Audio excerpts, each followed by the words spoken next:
José Spotlight, and I'm your moderator tonight. I want to thank Texas Instruments for hosting us on its spectacular Santa Clara campus here tonight. Thanks to those who joined us in person, and thank you everybody who's watching at home on the webinar. As we stand here tonight, Election Day is 3 weeks away, and people are already casting their vote by mail ballots in many important contests. Perhaps the most consequential is who will succeed our longtime Congresswoman, Eshoo. She's about to retire at the end of this year after 3 decades in Washington. And it's the first time in decades that Silicon Valley has had an open, competitive congressional race. And there's a long list of political heavyweights who are hoping to replace her. As journalists, we are often asked to write about polls during elections. And as you might guess, they're usually funded by special interest groups or even the candidates themselves. So it's hard to ensure neutrality. That's why San Jose Spotlight decided to conduct its own independent poll. We wanted to get an objective snapshot of who is leading this once-in-a-generation race and what voters in this district truly care about. So we'll unveil those findings tonight. We're really excited to do that. But first, let's meet the brain behind the poll, and that is Adam Probolsky. Adam is president of Probolsky Research. It is a woman and Latina-owned opinion research firm with offices in San Francisco. He's worked with businesses, elections, government, and nonprofit clients throughout the U.S., and he's conducted over 1,000 polls and 350 focus groups, all related to politics and public policy. Very much the expert in the field, so welcome, Adam. Thank you very much, Ramona. And we're also joined here tonight by Silicon Valley's indisputable political expert, Larry Gerston, and he brings with him an unmatched political insight and historical knowledge and background. Larry is a professor emeritus of political science at my alma mater, San Jose State University, and a political analyst and commentator for NBC Bay Area. Welcome, Larry. I want to make sure your mic's on. Yay. Happy to be here. Awesome. Ta-da. There we are. Perfect. All right. So let's kick things off first by talking a little bit about the basics of political polling and specifically our poll, just to give kind of an understanding of what we were looking for. Adam, you've been doing this work for 32 years. Can you speak to the accuracy of polling, which unfortunately, as many of us know, has gotten a bad rap over the years, especially in national politics, and tell us how you ensured authenticity and representation in our Congressional District 16. What were you and your team specifically looking for? So our job is to first develop a turnout model and an idea of who's going to show up, and we could spend a whole night just talking about that, but we developed a model of what we expect to happen. And then our job is to match within a point or so of all the demographics and geography within that turnout model. So we're talking making sure we have the right mix of Republicans and Democrats and no party preference, the right mix of genders, the right mix of people who live in all the different communities that make up the district. And it's not the easiest job to do because you've got to make sure you've got those finite little groups and the big ones too that match that turnout model. And so that was our job, and that's what we accomplished in this poll. And to speak to what you were talking about, the accuracy of polls, there's really no issue with accuracy of polling in most races, but you have seen some examples of it nationally. And part of the reason of that is national polls just aren't real. There's no such thing as a national election. It's a state-by-state election for president. So there was all kinds of issues, and that's been litigated. But essentially, on a local and a statewide basis, for the most part, pollsters in our world have gotten it almost always very right. Yeah, absolutely. And if I could have, can I have you click the next slide, please? I wanted us to go over the methodology. Sorry, everybody. We'll troubleshoot for just one moment. We just want to make sure that the clicker is working. I think it's the mouse issue. Could I add something to what Adam please, said? First of all, the poll is great in terms of the methodology. It's all done. It's all done A+. The one thing, Adam knows this as well as anybody who deals with polling, and that is that polls are what we call snapshots. They're snapshots in time. And what people are saying today, tomorrow, the next day, a week from now, who knows? And when you've got, to steal away from part of what we're looking at later, a huge number of people who are undecided, that makes the poll both more disconcerting and interesting. Disconcerting because, oh my gosh, we don't know who's going to go what. Interesting because there are findings at the end that may be far from what we had at the beginning. So, you know, we lead an interesting life in this field when you're dealing with poll data. So that's all I wanted to add. Yeah, that's very interesting. And I know a few people at home have been asking if these slides will be available after tonight's presentation, and they will. We'll have a story on our website, and we'll include all of the slides as well. So really quick, as Adam was speaking about the methodology, this is just a little bit of information about the poll, the time that it was conducted, how long it took, 400 participants, and a margin of error of plus or minus 5%, which is pretty average. And also that we conducted this both on the phone and online to reach as many people as possible, and then also in multiple languages, Chinese, English, Spanish, and Vietnamese. And I don't know if you want to speak at all to this a little bit, Adam, but just again, making sure that the poll and the people that we spoke with for the poll matched the demographics of Congressional District 16 in terms of the age group, the gender, the ethnicity, the cities that people live in. How did you make sure that this was truly representative? Yeah, so this is, just to be clear, this is the likely voter turnout model. These numbers can shift pretty significantly when you look at all voters, the group of all voters, because turnout in a primary election is different than turnout in a general election and different from the broader universe of voters. So, of course, there's a smaller number of independent voters in this poll than exist in the overall ecosystem of voters in the district, because independents are less likely to show up in a primary election. One reason for that. But here, this was our goal, and this is what we achieved in matching these turnout numbers. One reason there was a smaller turnout, smaller percentage of independents here. Is that what's a smaller percentage? Yeah, because a number of them have decided they're going to vote for Democrats.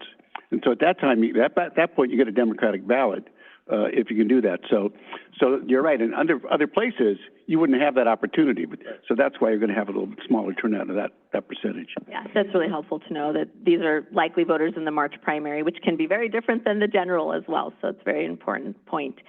Okay, so there are, as you all know, 11 people running for this seat, which includes parts of Santa Clara and San Mateo counties, from veteran politicians to fresh-faced newcomers. And of course, we wanted to know the big question, just like everyone else here, who is winning the horse race, right? Which two contenders are poised to make it past the March 5th primary and face off in November? So this is what we found. This is the big moment. So what we found in our polling is that the leading congressional candidates are San Jose Mayor Sam Liccardo and Santa Clara County Supervisor Joe Simitian. While Liccardo pulls ahead of Supervisor Simitian, nearly 3 points ahead to be exact, with 16%, when you consider the poll's 5% margin of error, these two gentlemen are essentially in a statistical tie. But the even bigger takeaway, which I know we're going to talk about at length here, is that a third of the surveyed voters, nearly 34%, said that they are undecided or unsure about who they will vote for. That feels pretty significant. So let's bring in Larry first. There's a lot to process here. But first, are you surprised to see Liccardo and Simitian polling nearly 2 times higher than the other candidates? No. A couple of reasons why. Number one, Sam Liccardo is probably better known than anybody. Remember, this is no incumbent in this race. So he's probably better known in the area as a whole. So that helps him, no question. Even though only about 35% of San Jose is in the district, still, newspapers, radio, TV, you know, he's all over the place. As far as Joe goes, Joe Simitian, as a member of the Palo Alto City Council, mayor, county supervisor, assembly person, state senator, he has covered 14 of the 15 cities in this area, one way or the other. He is a known quantity, too. After that, it gets a little bit more difficult. One other surprise here when you're talking about all the horses, as you say, this horse race, Rishi Kumar, who came in second, of course, Anna Eshoo was the incumbent 2 years ago. He pulled 42% of the vote. And what happened here? Well, apparently, once we saw some real competition, his support went down dramatically. I will want to point out also, Evan Lowe is an elected official. He's right there at number 4, but quite frankly, the same as Rishi Kumar. So there are others in the mix, but it's clear that there are a couple that rise above the others. And Rishi, who's Saratoga council member, has also run for this seat multiple times, even before 2022. So I think there's a sense of a little bit of name recognition, perhaps. I mean, I know he's close, but to see him going above Evan, elected official, you know, a state elected official, I think that was a little bit of a surprise as well. But I want to also talk for a minute about the undecideds, the 33.8%, almost 34% of people who don't know what they're going to do at this point in the polling process, with election day weeks away. What do you make of that, Larry? And is that unusual considering the truncated timeline that we had for this race? You know, I thought about this, and I think a lot of it has to do with the fact that we have so many candidates. Well, my goodness, you know, it practically fills a classroom. And I mean that in a good way, because so many of these are very well qualified, especially if you talk about the 3 we already mentioned, Samidian, Liccardo, Evan Lowe. These guys have all been around for a long time. Even Evan Lowe, who's all of 40 years old, I can't even remember 40, he's been an elected official for 15 years. This is amazing. So I think they're looking at just a breadth of so many qualified people, especially near the top. That's probably why they're taking sweet time. And we didn't have much time, right? We just learned at the start of the year that the Congresswoman was retiring. So they literally had to jump in and run these massive campaigns, TV ads, knocking on doors. This is a big undertaking for just a matter of weeks. Yep. Yeah. Adam, how often do you see, you know, you've done this all over the state, all over the country, how often do you see this kind of a breakup where a third are undecided at this point in the election? I think it's fairly common. There's, as Larry indicated, right, we don't have an incumbent here, and there's no one that covers every inch of this district. So I think it's logical that people would still be deciding. They haven't necessarily, at the point when we polled, saw TV, saw direct mail. There wasn't this big overt outreach communication from the candidates. So I think it's pretty logical for people to not necessarily know. And I think it's also important to point out, we up here and most of your audience are probably much more engaged than their peers, than their neighbors, and have a much greater sense of who these people are, have an affection for some of these candidates and a distaste for others. So I think it's really important to understand most people are busy with, you know, school, work, you know, soccer games and saving up to go to the movies, not really focused on these elections. That makes sense. And I want to drill down a little bit into the data, your favorite thing to do, Larry. When you factor the voters' demographics, such as ethnicity, gender, age, what patterns do you see emerging? In other words, are you seeing, for example, younger people or women of color, you know, supporting a certain candidate versus like an older generation of white men? Like, how are you seeing those patterns when it comes to ethnicity and age? Yeah, I asked Adam, I think this morning, to send me all that data. I think I kind of regretted asking you the minute I saw it. It was a tremendous amount. But here's the deal. 400 is a good sample for this district. It's a fine sample. But once you start parsing this out to these little tiny cells, well, how did the 4 people who were Asian American women under 30 go? I mean, half of them went one way or the other. You just can't do much. I did look at gender because you got a lot of people there. Gender, seemingly just where you expect it to be, slightly more women than men. Same thing in terms of the age distribution. But there was nothing. It's hard to come up with any kind of a conclusion when the data blocks are this small. So I wouldn't go anywhere with that. That makes sense. And you may not like my next question then, because one thing I wanted to kind of drill into, again, knowing the small sample size, but one voter block that I know candidates in Silicon Valley often try to court, and in some cases they even count on, is the Asian American or AAPI vote. It's a big part of this particular district, and I'm guessing, you know, there are at least 3 candidates who are Asian American, but I'm guessing Evan Lowe, the assembly member, as the only Chinese American in the race, was likely hoping for a strong turnout from that community, and he pulled slightly lower than Rishi Kumar, as we stated, who, again, challenged Eshoo multiple times in 2022, pulled in 42%. Maybe, Adam, you might want to dig into this one a little bit. What can you tell us about that important voting bloc, the Asian vote, and how it broke? Having been doing this for a long time, the old line was Asian voters are fiercely loyal to Asian candidates.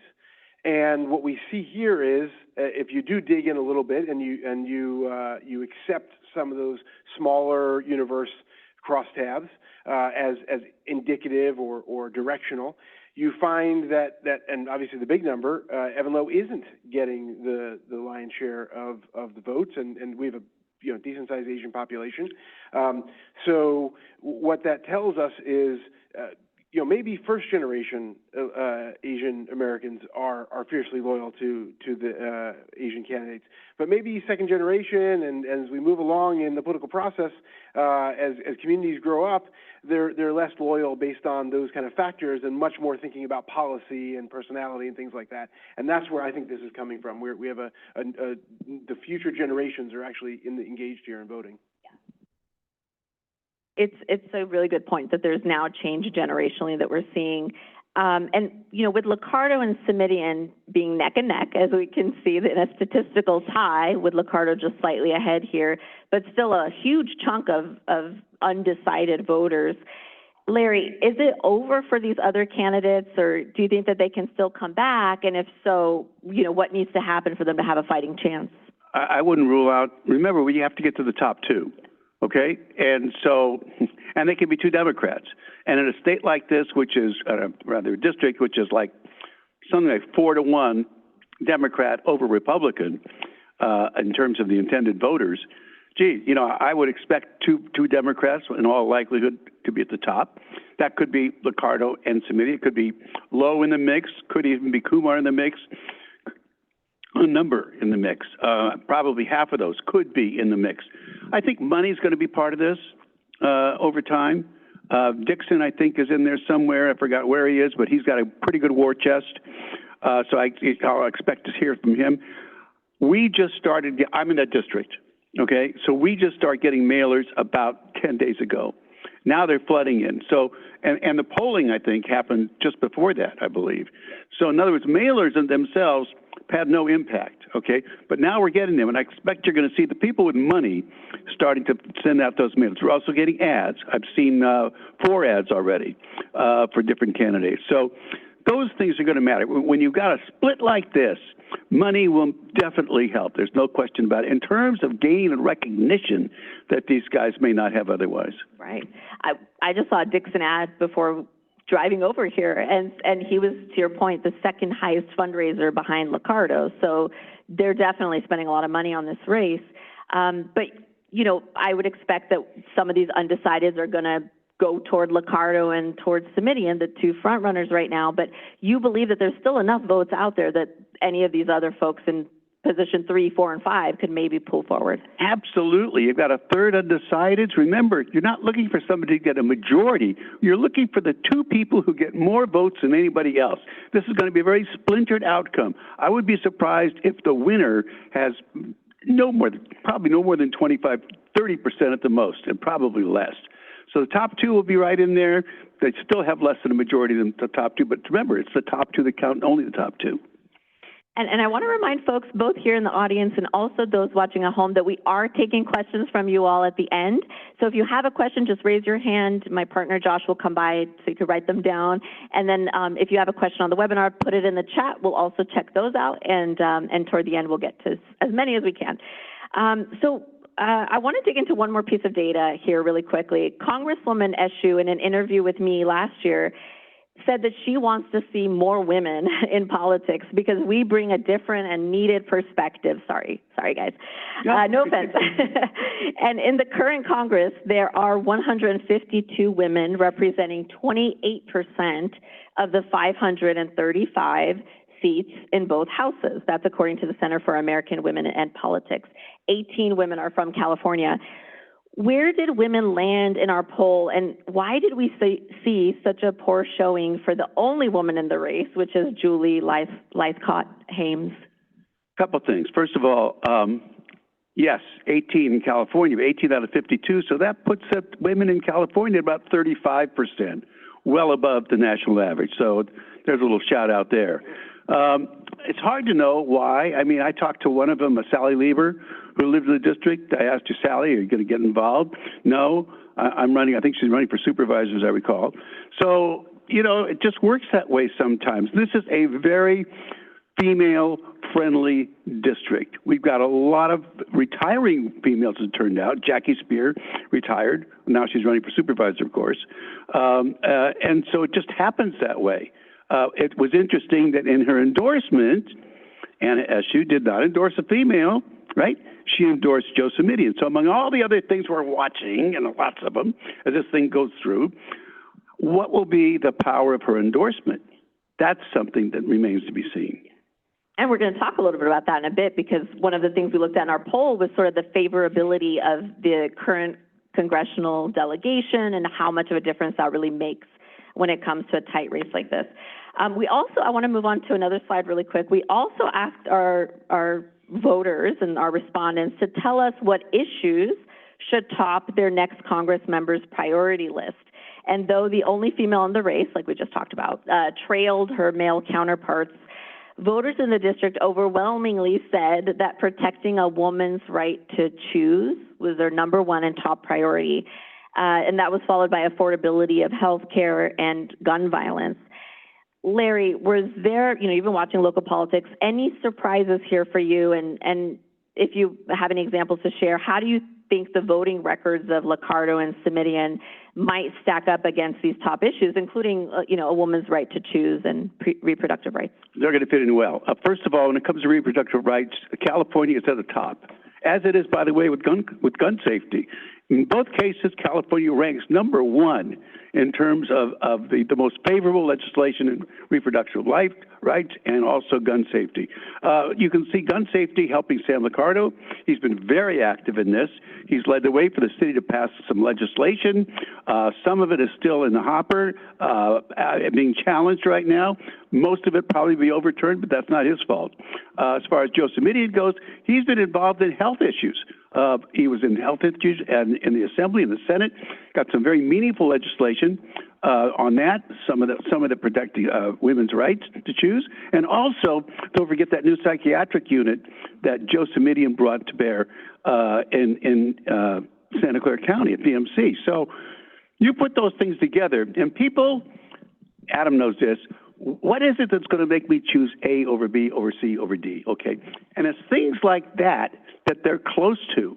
If it's an issue that this person has taken to heart that also impacts the person voting, watch out. That could be the difference, especially, as I said, in a district where you've got a lot of well-qualified candidates. And the same thing, by the way, with Evan Lowe. Let's remember, Evan Lowe is AAPI. Evan Lowe is also a gay person who's been out for some time. The gay community in Santa Clara County is very vibrant and very active. And the AAPI community has become that way, too. These are the sleepers. These are what I call the sleepers in the campaign. We don't know to what extent these guys will be mobilized as we get close to the election, both now and depending upon who makes the top 2 in November. And these are things that all these candidates are talking about on the campaign trail. Like, you're seeing these themes consistently come up. Anything you wanted to add on that point, Adam, as far as like issues or anything stands out to you with this list? No, I definitely was somewhat surprised by the top issue. It's not something that's it's on a economy issue, which is what we typically think about, and you know, in other places we see housing affordability, and obviously that's on the list here. But I mean, we see other things kind of stand out. Like, you know, I would have thought crime, you know, in general would have been higher.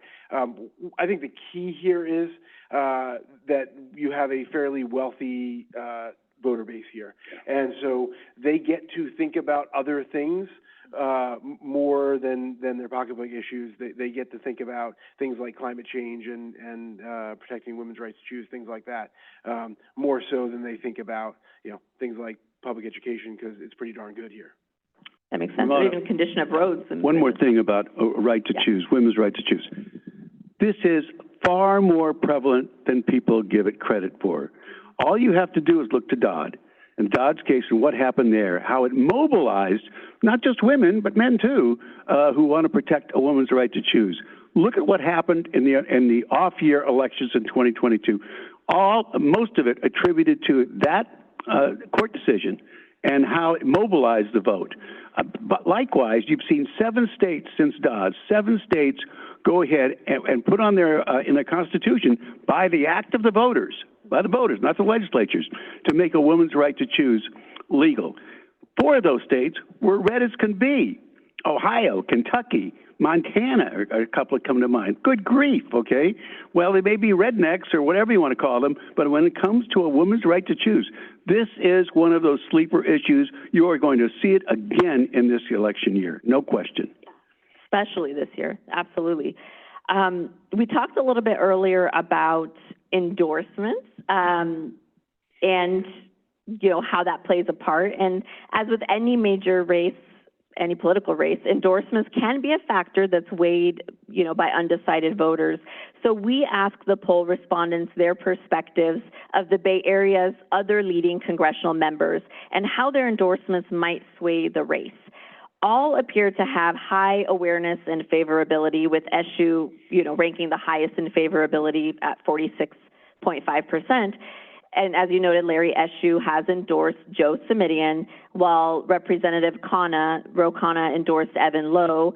Rep. Zoe Lofgren, who's actually a very popular and beloved and respected lawmaker, has not yet endorsed. I think she's likely waiting for after the primary.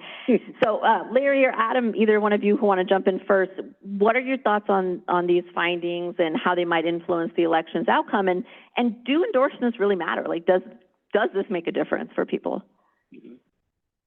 I'll say, yes, I think endorsements matter. I think third-party validators are very helpful, especially in the case where candidates aren't as well known.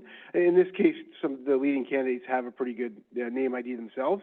But the key here that I see in a slide like this is each one of these representatives is basically, you know, 2 to 1 more favorable than the negatives, and this might not seem impressive to some people, but if you ever have a scenario where you're 2 to 1 positive to negative, it's really good.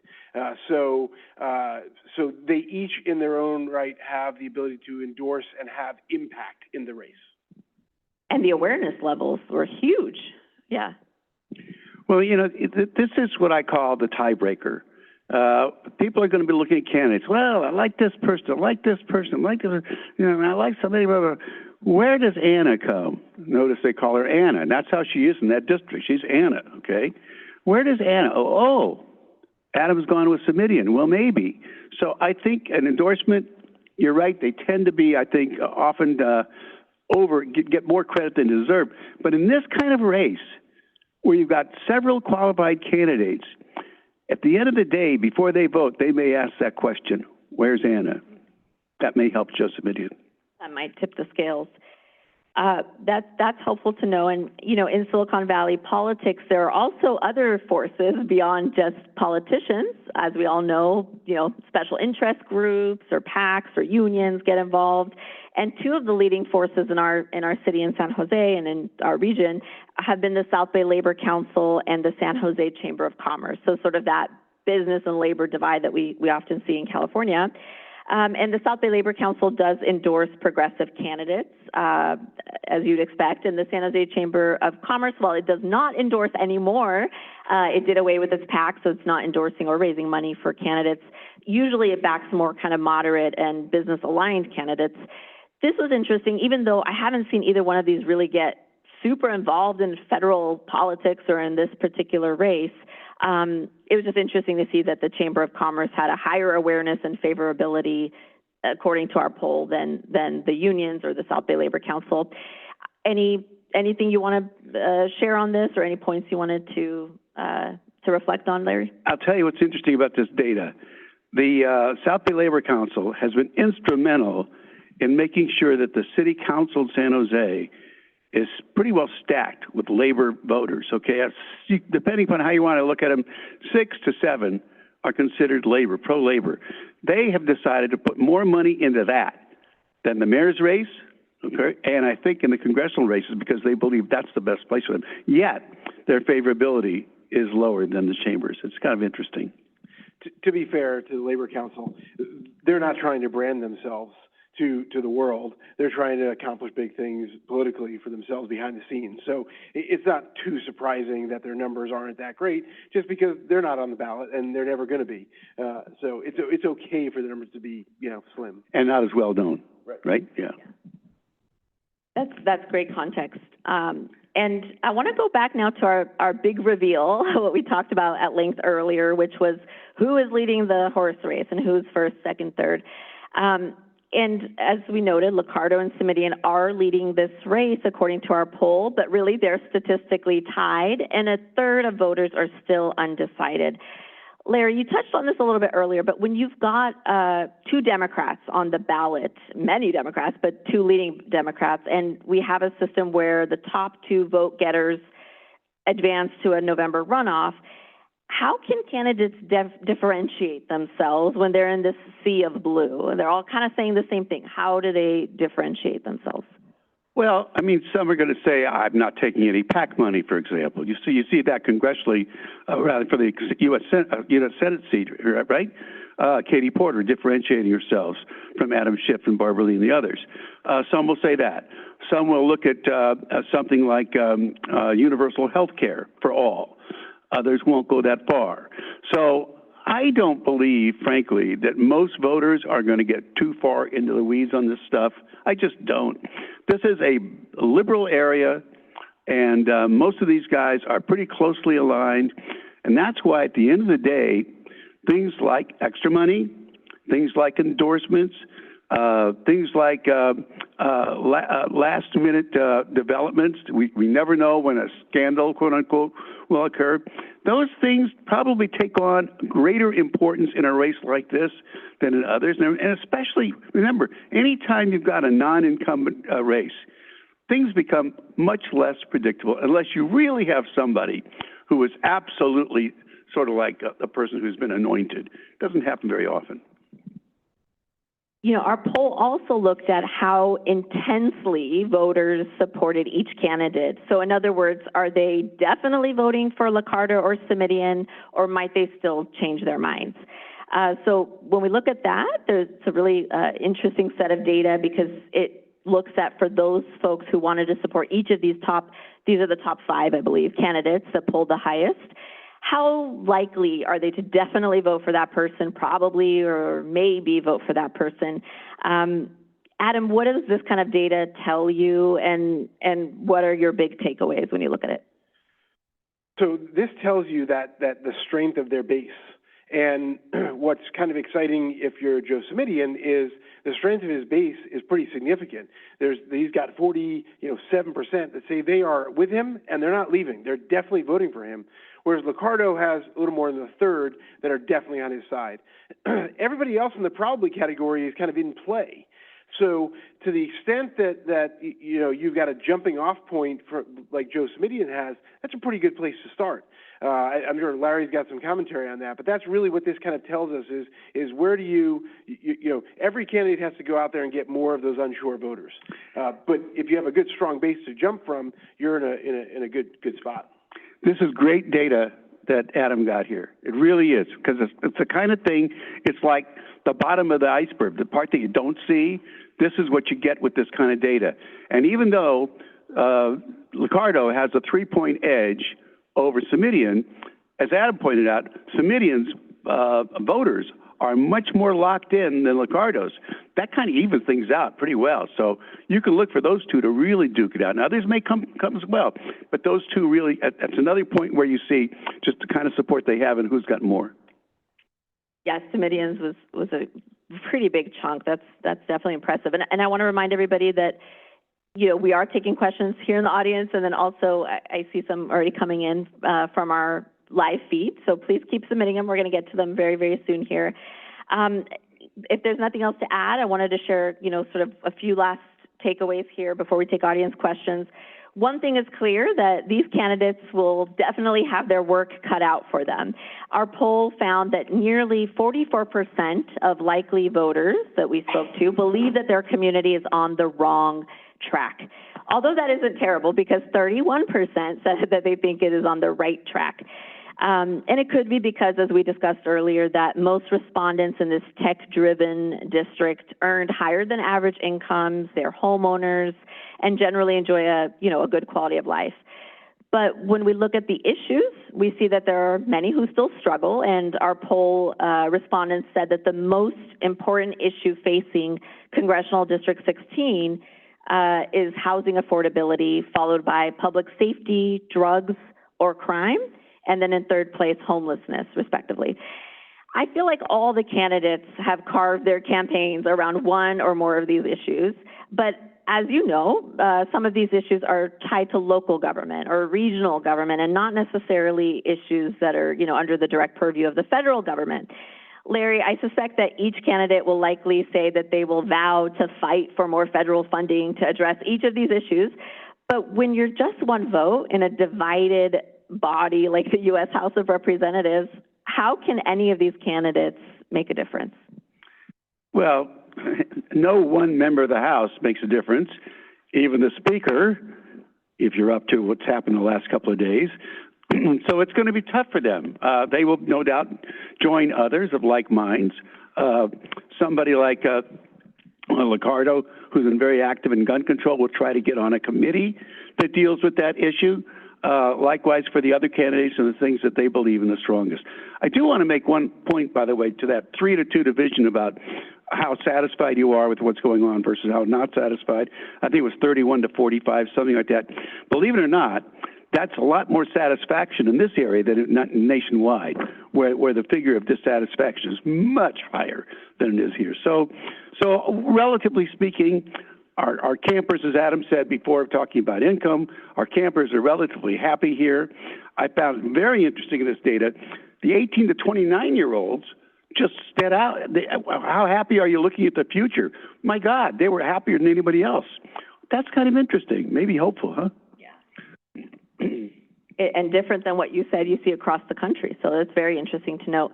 So thank you both so much for an excellent discussion. So many great points raised here tonight. I do want to move to some audience questions now. So they're being brought up now, and we'll get through those in just a moment. Meanwhile, I'll put back on this other slide, which was, again, very interesting to see the top issues. Thank you so much. So some of these aren't addressed to either one of you, so anyone that wants to jump in, please do. This one is interesting. I like this one. This one talks about how you think these candidates, or which of these candidates might be best positioned to fundraise off of these poll results. So basically what we presented tonight, how they might use this in their campaigns in these last few weeks. It is fun to think about this independent poll that filled a vacuum of a void of information to what's going to happen with it. So that's kind of an exciting question for us because we didn't do it with that intention, but it is fun to see kind of what cascades from there. I suspect, obviously, if you're Liccardo, you get to go out and say, I'm winning. And all these, the top tier campaigns presumably have their own polling data, and they know some of this already, but they weren't going to release it because most campaigns don't release their own polling data for the most part. So here they get to, jump off of something that you all are doing.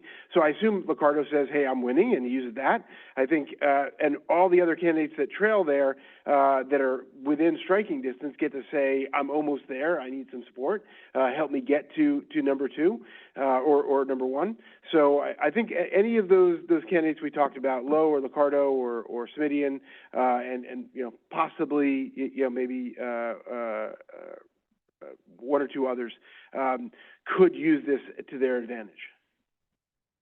I think a lot of this is going to be helpful to them internally, even maybe more than fundraising. For example, there may be commercials yet to appear. They may tailor their campaigns a bit more about, well, these are the issues that these guys, the voters like. So they may tailor a commercial to gun control, for example, or to homelessness, or things like that. That's, I think, where this data could be really helpful to the candidates. And the other thing that pops out is that loyalty set of data, which I thought was just fabulous. That is really good internally for the candidates because they can go to their supporters who are giving them already and say, hey, look where we are. Get us over the top.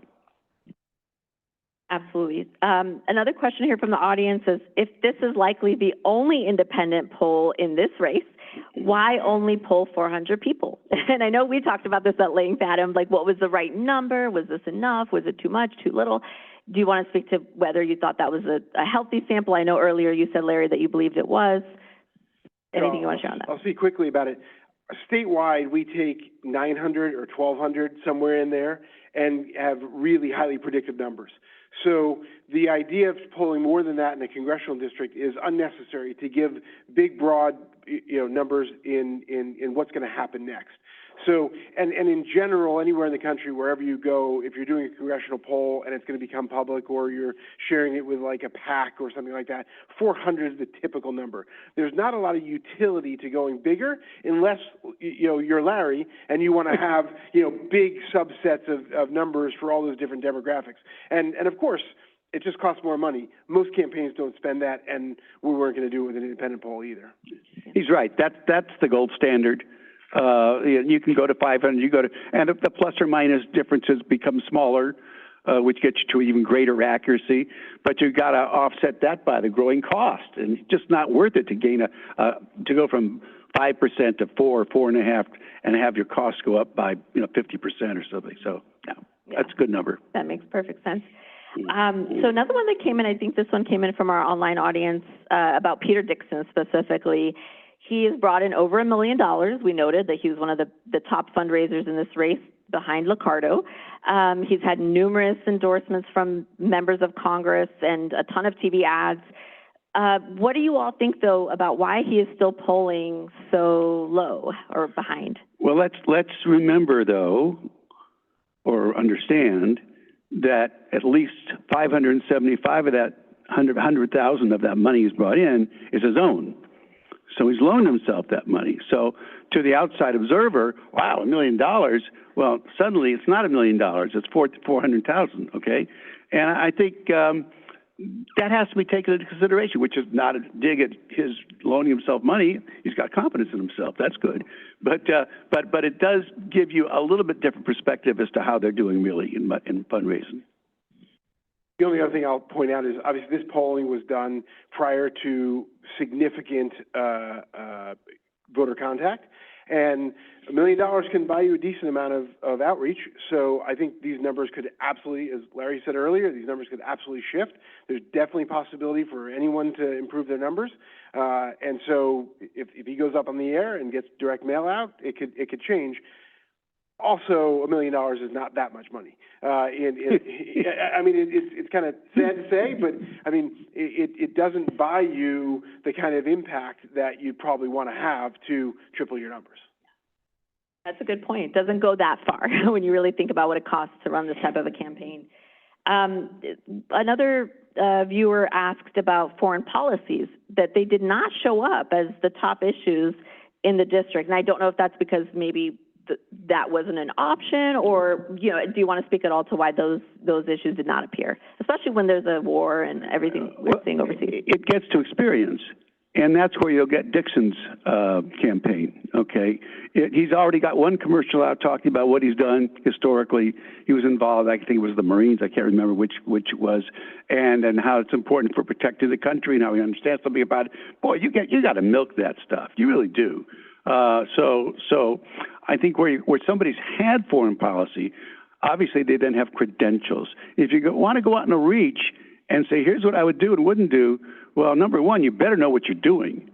And number two, you open yourself up to a lot of people who are going to say, well, blah, blah, blah. I mean, I think experience on that kind of thing becomes very important for establishing a candidate's credentials. And, it's worth noting that San Jose Spotlight did ask our readers and our audience to submit questions for for the candidates, and the war was the number one thing that, you know, how do we resolve this, and how do we make sure that there's, that a ceasefire happens? So that did come up in terms of questions from the community, so it's definitely been on people's minds. Where should candidates focus their persuasion efforts, given that, you know, 3 weeks away, either geographically or demographically? Where should they put their time and energy? Well, you tend to go two places. Number one, you go to those who have voted for you, or the likely type of voter to vote for you, okay? Number one. Number two, you hit those areas. Geographically, you hit those areas where the folks who you think are most likely to vote for you would be there. That's the area you mind the most. But, you know, it's a small area for all these guys, this congressional district. Relatively speaking, they are. So I think they can decide for themselves where their reach is. For example, if, you know, somebody was this district doesn't lend itself to that, but a Latino-based candidate from the east side, well, you got to go over there and try to get the votes you can, because they know you better. So I think that kind of thing becomes important. But, you know, they'll find their voters. They know where they are already, I'm pretty sure. I'm going to ask a few more. And it sounds like Congresswoman Eshoo is tuning in online tonight, so I just want to give her a shout out and say thank you for watching tonight, Congresswoman. We appreciate it. Okay, what advice would you give to the current front runners, specifically Liccardo and Simidian, given the compressed timeline? I don't give advice to candidates. And if he did, he would charge you for it, so. At this point, you know, they're probably feeling pretty confident, and we mentioned candidates who've done polling themselves. Liccardo did do polling himself, and his campaign did, and that it found that he was leading in that race as well. Of course, when a candidate funds it, you always wonder about neutrality. That's why we did this, but they're not resting on their laurels, right? They know that this isn't a done deal, and there's a lot of work left to do. This is, I know it's 4 weeks to go. I voted today. But the fact of the matter is that 4 weeks in a race like this, in some ways, is a lifetime. 1/3 of the voters haven't made up their minds. Nobody is running away with it. When you look at the plus or minus 5%, so a 3-point edge doesn't mean much of anything. So I think, in a sense, so many of them are as likely as anybody else to do well if they do it right. Anything you want to add? I mean, I would say you can sleep in April. So just work as hard as you can. There's no reason to not be in the community, to be fundraising, to be up on the air, to be in mailboxes, to be aggressive between now and the election, because this isn't decided yet. So you have to be aggressive in your campaign. No one gets to rest. This person asked a question about, I think, Larry, you had said earlier tonight that personality matters in these races. How so? If you wanted to explain a little more. How do you relate to the voters is just critical. You know, I mean, all you got to do is, for example, nationally, look at somebody like Ron DeSantis, who had $200 million in his campaign budget, basically, but just couldn't relate to people. He might be the nicest guy in the world, but he just didn't come across very well. That's all there is to it. I don't know why, but he just didn't, okay? So I think relating your relatability, and, you know, don't start throwing things at me here, but Donald Trump relates to his audience really well. He does, okay? They love him. You know, to talk about loyalty, I've never seen a group of voters more loyal to anybody than Trump's voters. Okay, so I think that your personality does come out. It's not enough. You got to be right on the issues. You got to be ready to campaign and fundraise as much as you can. You got to find ways to get out. I suspect we're going to see social media used much more this time. It seems to be used more every time than the time before. They're going to put money there too. So there's a lot to look out for. And for the voters, I would say read up as much as you can on these people. You know, and you know, people say, well, I don't know anything about it. It's always in the papers. It is. So, I mean, Spotlight.com. We have a whole page. That's right, and it's always in San Jose Spotlight. I think I'll take it a little step further from personality to likability. And that's what a lot of this comes down to. Do I like this person? Can I relate to this person? Am I comfortable with this person? And I mean, I'll look at the U.S. Senate race. you know, there's a reason why Katie Porter is trailing. I don't think she's as likable. Now, I don't necessarily think Schiff is the most likable person, but he makes better connection, I think, with people. And so I think that's a part of it. You know, are you going to be able to, and that people and voters see through that very quickly if you're trying to change who you are and your personality. So it's really organically built in. And the truth is that people have seen, out of all these candidates, who have they seen on the news more? It's Sam Liccardo. Right? He's got much more of a chance to have his personality out there, and people are attached to it. I know we just have a few more minutes here, but one thing I was curious specifically about Sam is, as many people in the South Bay know, you know, San Jose Spotlight 2 years ago did sue the former mayor and the city of San Jose because of, you know, violations of the California Public Records Act, withholding records. A judge found that, in fact, you know, they were held liable for that, and that they were found guilty, both Liccardo and the city. How much did that kind of stuff, when it comes to a scandal or a lawsuit or some unfavorable coverage or headlines, how much of that affects voters' perspectives?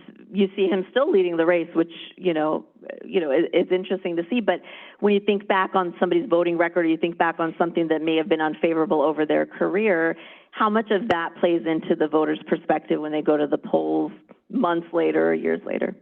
This was obviously a critical issue for you, a First Amendment issue, and a lot of things important about it. But to the average voter, I mean, it's just not going to resonate. As important as it was, it's not going to resonate. And it's amazing how voters forget stuff so quickly. You know, look at Gavin Newsom, okay? Well, I mean, you know, he may be a good governor, but he's got a colorful history, okay?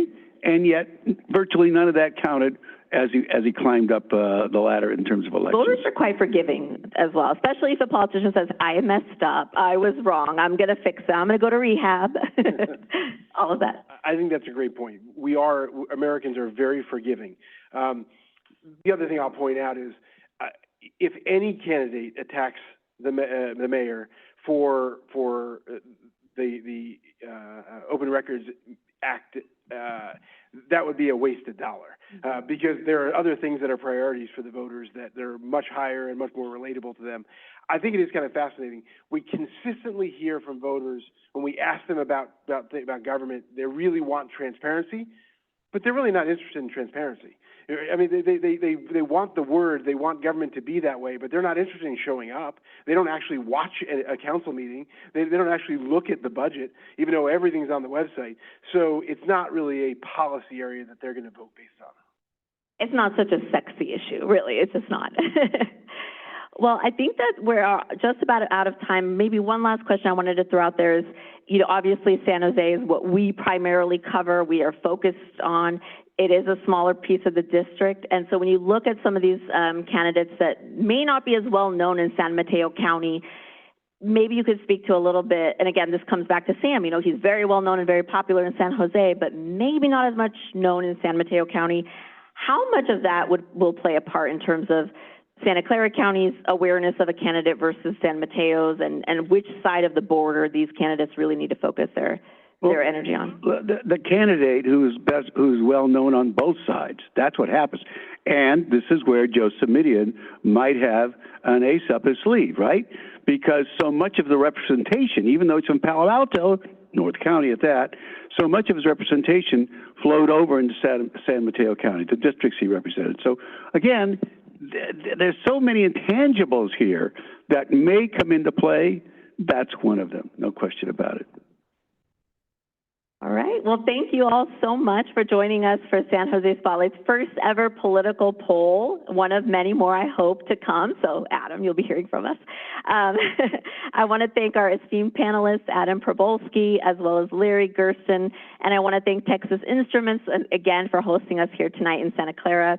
A video recording of tonight's program will be available on our YouTube channel, as well as an article with the poll results and the slides that you saw here tonight. And if you do enjoy programming like this, please consider becoming a San Jose Spotlight donor at any amount. Every little bit helps, and it makes our work possible. So thank you all so much, and have a great night.